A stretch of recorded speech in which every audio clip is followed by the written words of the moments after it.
사랑과 자비가 가득한 하나님 아버지, 부활절 주일을 맞이해 주님의 뜻으로 세우신 성문박 교회에서 부활절 예배를 드리는 귀한 시간 감사합니다. 아멘.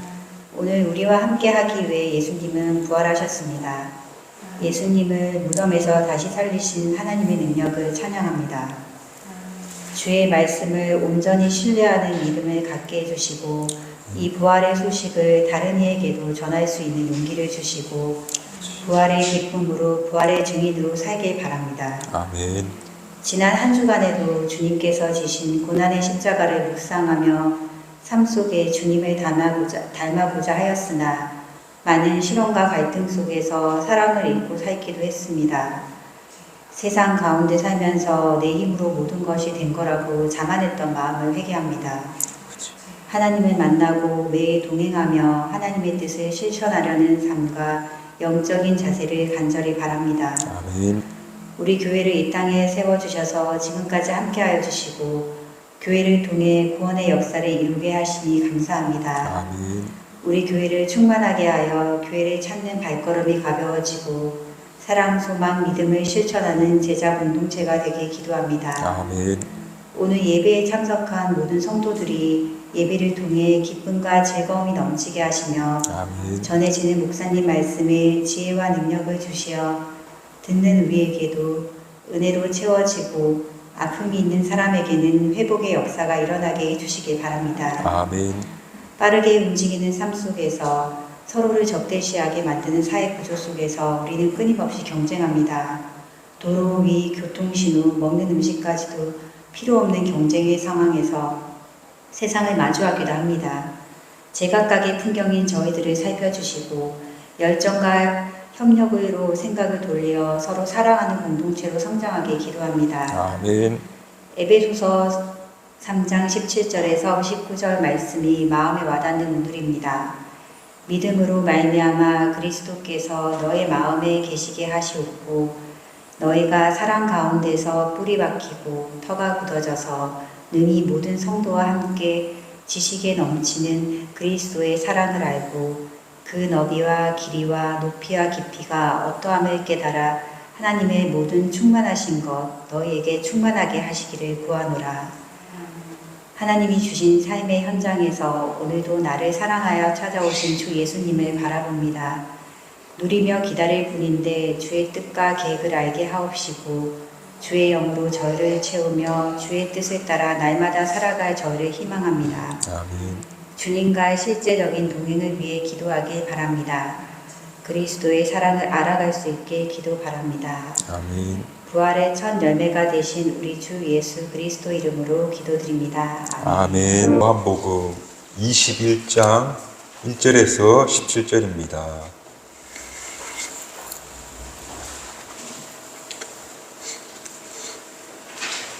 제가 봉독해 올리겠습니다. 그 후에 예수께서 디베라 호수에서 또 제 아들에게 자기를 나타내셨으니 나타내신 일은 이러하니라.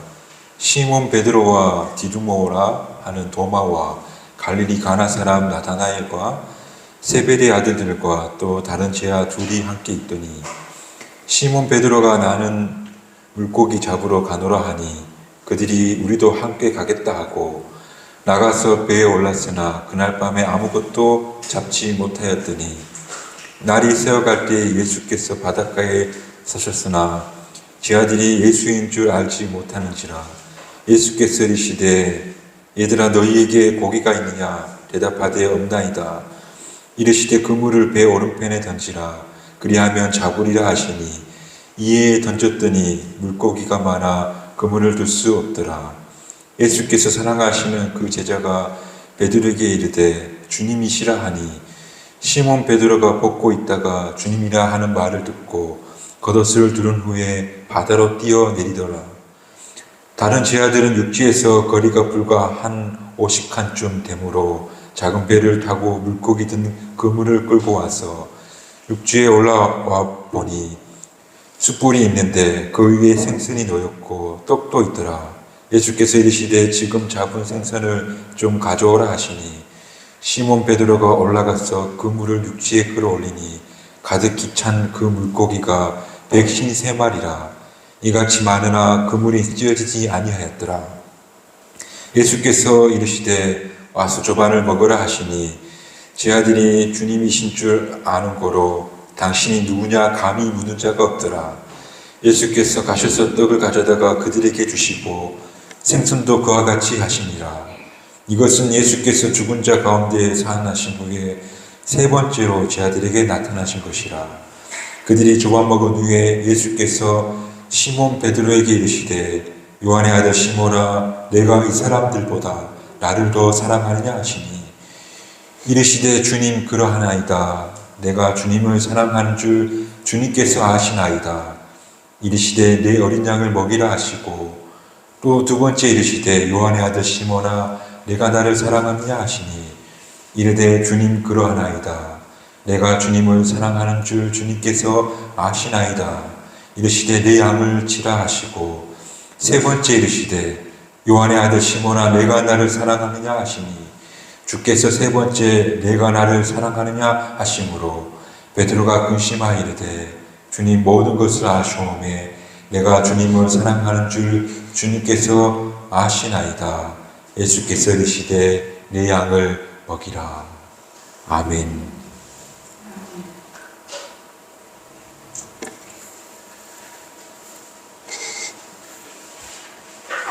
오늘 예수님께서 순환당하시고 또 죽으시고 부활하신 부활의 날이 되겠습니다. 이 부활은 여러 사람들과 또 여러 상황들 그리고 많은 사람들이 이미 알고 있는 인식들을 완전히 뒤집어 놓는 것이 되었습니다. 예를 들자면 삶과 죽음에 대한 이해가 완전히 뒤집어져 버린 겁니다. 살아도 죽을 수가 있고 죽어도 살 수 있는 존재가 될 수 있다는 실제로 죽음을 경험하시고 부활하신 예수님 삶을 통해서 삶과 죽음의 이해가 달라지게 되었다.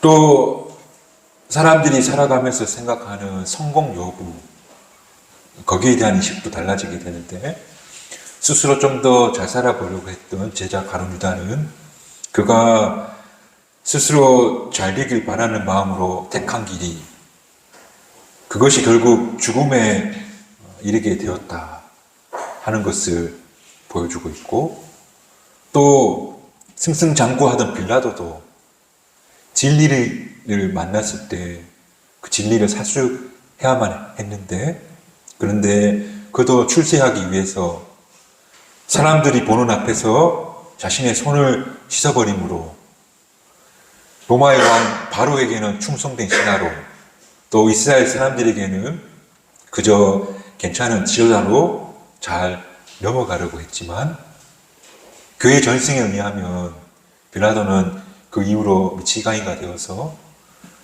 세숫대야의 물을 받아서 반복해서 손을 씻다가 결국 죽어버리고 말았다는 그런 교회의 전승이 있는 것을 보았을 때에 어찌되었건 예수님의 순환과 부활은 많은 사람들의 인식을 바꾸어버리는 그리고 사람들이 알고 있는 지식과 경험을 예수 부활 사건을 통해서 전혀 다른 상황을 만나게 되었더라. 그날이 바로 오늘 부활절이 되겠습니다. 여튼 부활하신 주님께서는 맨 먼저 마가의 다락방에 찾아가게 됩니다. 예수님이 십자가에 죽는 것을 보고 박해가 시작되어지고 그래서 제 아들이 무서워서 한 곳에 모여서 문을 잠그고 숨어 있는데 그곳에 예수님이 나타나셔서 내가 부활했다. 내가 다시 살아났다. 너희에게 평안이 있기를 빈다. 하면서 예수님이 부활하셨다는 소식을 제일 먼저 마가의 다락방에서 전해주고 그리고 예수님께서 부활하셨다고 분명히 말씀했는데도 불구하고 제 아들이 예루살렘을 떠나서 각기 떠나온 고향으로 돌아가는 모습을 보고 예수님이 두 번째 엠마오로 떠나는 익명의 제자들에게 나타나서 다시 한번 내가 부활했다니까, 내가 부활했다는 걸 아직도 믿지 못하고 이해를 못하겠니? 하면서 나타나게 되시고, 그렇게 부활했다고 말씀했는데도 불구하고 제자들이 또 제갓길로 가고 있으니 오늘 본문이 바로 세 번째로 예수님이 부활하셔서 제자들에게 나타난 그런 장면이 됩니다. 제자들 앞에 나타나 보니까 제자들이 디베라 호숫가 위에서 밥벌이를 하고 있는 것을 보게 됩니다. 성경에는 7명의 제자라고 7명의 제자들이 바닷가에서, 디베라 바닷가에서 고기를 잡고 있다고 이야기하고 있고, 예수님께서는 그 자리에 오셔서 그 제자들에게 아침 밥상을 차려주온 장면이 바로 오늘 우리가 읽은 본문이 됩니다. 아침 식사를 마련하셨다. 그리고 제자들을 불러 모으실 때에 아마도 예수님은 너와 내가 아침을 나눠 먹을 수 있는 편안한, 또 서로에게 진실한 가족과 같다 하는 그런 마음에서 아침 식사를 마련하셨을 테지만, 그러나 그곳에 있던 7명의 제자들은 며칠 만에 십자가에 붙잡으셔서 부활하시고 또 세 번째 나타나셨으니 며칠 만에 예수님을 밥상에 마주 앉게 되었지만, 그런데 굉장히 어색했을 것 같다. 사랑하는 제자 베드로는 겉옷을 거쳐 입고 바다에 뛰어들어 예수님께 쫓아왔지만, 반가운 마음에 쫓아왔지만 할 말을 잃었을 것 같다. 7 제자들이 예수님이 차려주신 밥상에 얼굴을 마주하긴 하였는데 아무도 예수님께 간단한 안부 인사라도 건넬 사람은 없었을 것 같다. 그 상황이 이해가 되시나요? 예수님이시다 하고 7명의 제자들이 막 쫓아왔는데, 그런데 갑자기 예수님을 탁 마주치는 순간 아무도 말을 건네거나 말할 수 없는 그런 상황이었을 것 같다. 입을 여는 사람은 한 사람도 없었겠지만 7 제자들 머리에는 스쳐 지나가는 기억들은 많이 있었을 것 같은데요. 그것은 3년 전에 예수님을 만났을 때 고기 잡던 그 바닷가, 거기에서 그물을 싣고 그물을 내리는 그 모습 그대로 다시 예수님을 만나게 된 거예요. 그러니까 처음 3년 전에 예수님을 만났을 때 내가 너희를 사람 낚는 어부가 되게 하겠다 하셨던 그 말씀, 그리고 이제 더 이상 고기 잡는 사람이 아니라 사람을 낚는 사람이 될 것이라 하셨던 그 말씀, 예수님이 차려놓은 밥상에 둘러앉아 사람 낚는 사람이 아니라 다시금 고기를 잡고 있는 자신의 초라한 모습 앞에 그들은 분명히 할 말을 잃었을 것이다. 사람 낚는 어부를 만들어 주겠다고 불러주신 그 첫 만남 이후로 3년 동안에 그와 함께 했던 추억들이 막 그들 머릿속에 스쳐 지나갔을 것이다. 5,000명을 먹이신 이야기, 병든 사람을 씻기시고 귀신 들린 사람을 내쫓으시고, 걱정스러운 인생의 문제들, 하나둘 다 풀어주셨던, 함께 먹고 함께 이야기 나누던 그 모든 추억들이 예수님이 차리신 풍성한 식탁 앞에서 하나둘 떠올랐을 것이다. 그런 생각들이 막 떠오르는데, 근데 누가 감히 주님 어떻게 지내다 오셨습니까? 언제 오셨습니까? 하는 가벼운 인사라도 던질 수 있는 사람이 누가 있었겠습니까? 3년이 지나 다시 밥상에 둘러앉아 제 아들이 지나왔던 그 모든 추억들이 하나둘 떠오르면서 잔잔한 침묵을 만들었을 것 같다. 아무도 초라한 자신의 부끄러운 모습 때문에 예수님, 다시 부활하신 예수님을 차려진 밥상에 둘러앉았지만 한마디도 말을 못하는 그런 상황이다. 아마 아무도 말하지 못하고 예수님만 혼자 말씀하셨을 것 같은데, 괜찮다. 먹고 보자.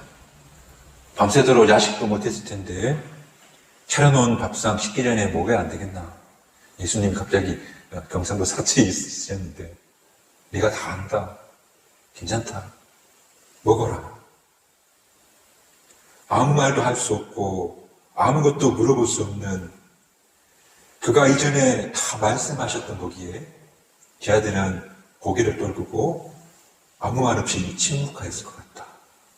왜냐하면 분명히 내가 죽은 지 3일 만에 다시 돌아오리라. 내가 너희보다 먼저 갈릴리로 가 있을 것이다. 다 이야기해서 알고 있는 사실, 능청스럽게 다시 물어볼 수도 없고, 다 들은 이야기지만 다만 믿지 않았던 사실만이 그들이 마주 앉아 흐르는 침묵 혹은 추억이었을 것이다. 정말 이상하죠? 뭐가 이상하냐면 사람이 그때는 몰랐던 거예요. 그때는 전혀 떠오르지 않았던 것들이죠. 3년 동안 단 한 번도 먹고 사는 문제 없다고 하시면 있는 것만 가져오너라. 그 있는 것만으로도 풍족하게 하셨던 예수님. 그리고 3년 동안 함께 먹고 자면서 나누었던 하나님 나라 이야기. 그리고 예수님이 그토록 많이 이야기했던 비유. 그리고 제일 큰 계명은 사랑이라고 하셨던 예수님의 말씀들. 3년 동안 그렇게 보여주고 하셨던 말씀인데 그때는 하나도 모르겠는데 3년이 지나고 지금 예수님께서 차려놓은 밥상에 둘러앉아 보니 그때서 이제 하나둘 그 말씀이, 그 하신 행동들이 무슨 의미인지 알 것 같고 주마등처럼 스쳐 지나가게 되더라는 것이죠. 그런 것들이 하나둘 떠오르는 그런 가운데 이제 차려놓은 밥상이니까 어쩔 수 없이 눈을 내려깔고 밥을 먹기 시작하는 거죠. 이스라엘 사람들은 손으로 밥을 먹으니까 두 손으로 조용히 밥을 먹고 있고, 밥을 먹으면서도 그 누구도 예수님께 말을 건넬 사람은 없었을 것이고, 다만 이제 그리스도께서 하신 말씀이 무엇인지, 또 함께 먹고 산다는 것이 이런 거였는데, 그리고 침묵 중에 밥을 씹으면서 내가 배반했을 때 우리 주님께서는 마음이 얼마나 아프셨을까? 또 내가 부정하고 도망갔을 때에 얼마나 속이 상하셨을까?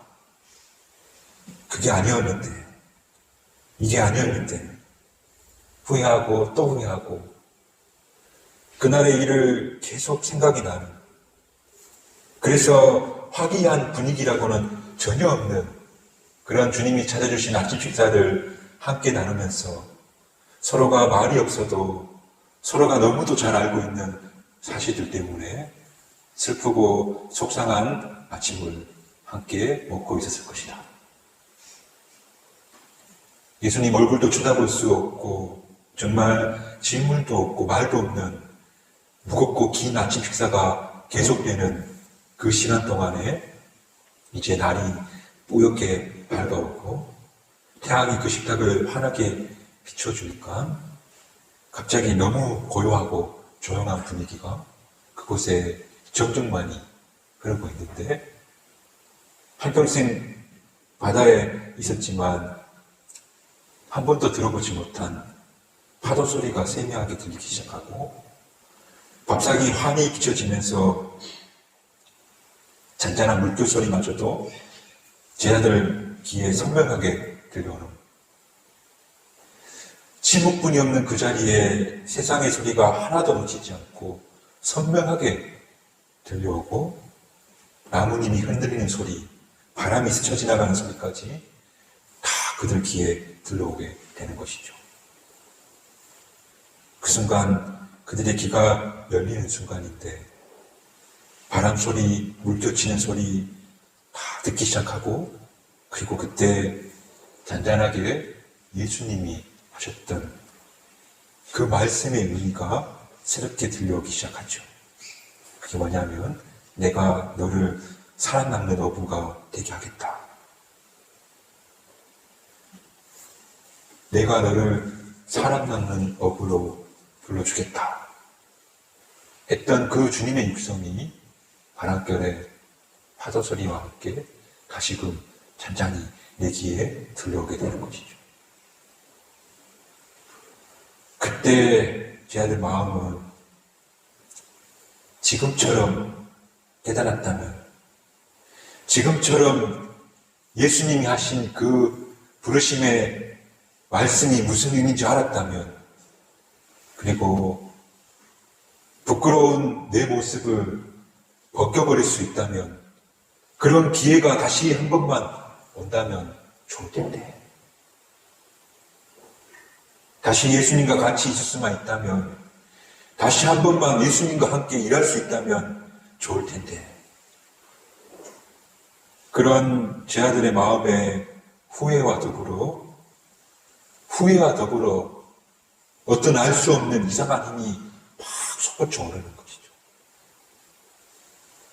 내가 다 깨트려 버렸지만, 내가 다 배반해 버렸지만, 다 더럽혀 버렸지만, 다시 한번 예수님과 함께 할 수 있다면, 내가 다시 한번 같이 일할 수 있다면, 내가 한번 다시 열심히 해볼 수 있을 텐데, 그 무겁고 정적만 흐르는 침묵 속에서 제 아들은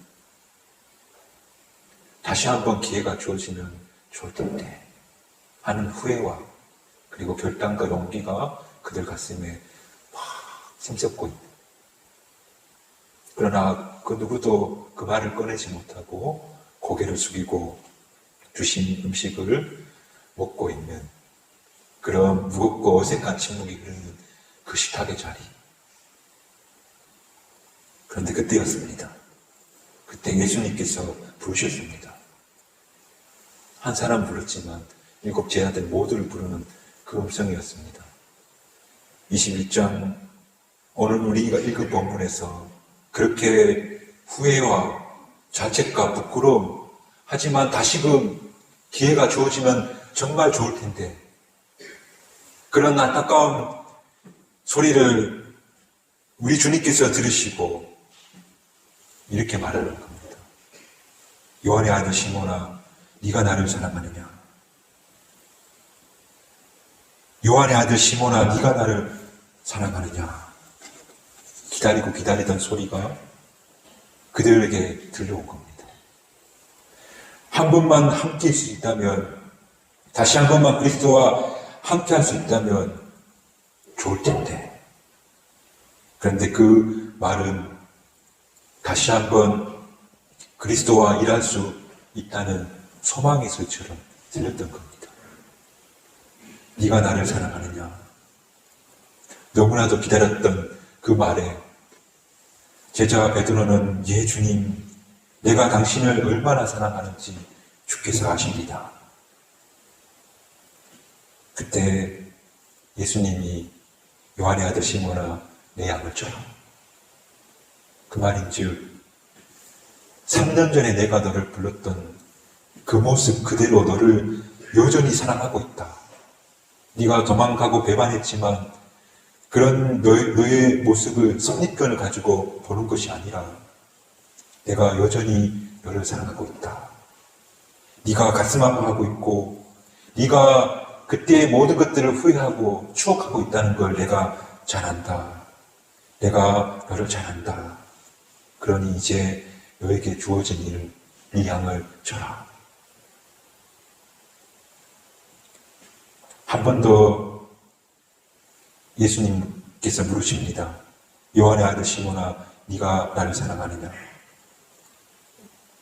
그 복받쳐 오르는 마음으로 예수님, 제가 예수님을 사랑합니다. 라고 3번 시작 베드로는 예수님께 오늘 고백하고 있습니다. 오늘 부활의 주일, 부활의 아침, 우리 모두는 부활의 주님을 어쩌면 잊고 살고 또 다 잃어버리고 버려버리고 처음 예수 그리스도를 찾았던 마음들 다 사라지고 제 아들처럼 다시금 고기나 잡고 있는 부끄러운 내 모습이 없는지 돌아볼 부활의 주일이 됐으면 좋겠습니다. 그리고 오늘 주님께서 여전히 우리에게 묻고 계십니다. 네가 나를 여전히 사랑하느냐? 네가 정말 나를 사랑하느냐? 그렇다면 네가 나를 사랑하냐 한다면 다시는 후회할 일 만들지 말고 슬퍼할 일 만들지 말고 세상과 짝하는 일 하지 말고 온전히 나를 사랑하고요. 네 양을 네게 주어진 일들을 잘 감당하는 그런 너희들이 되기를 바란다. 오늘 예수님을 부인하고 돌아선 제 아들을 여전히 사랑하고 계시고 여전히 하나님 나라에 사람 낚는 일꾼이 되기를 바라시는 그 주님의 마음을 기억하며 부활의 주일에 다시금 주님과 함께 할 수 있는 주님과 함께 하기를 다짐하는 저와 경주 성박교회 모든 교우들이 되시기를 주님의 이름으로 축복합니다. 기도하겠습니다. 시작.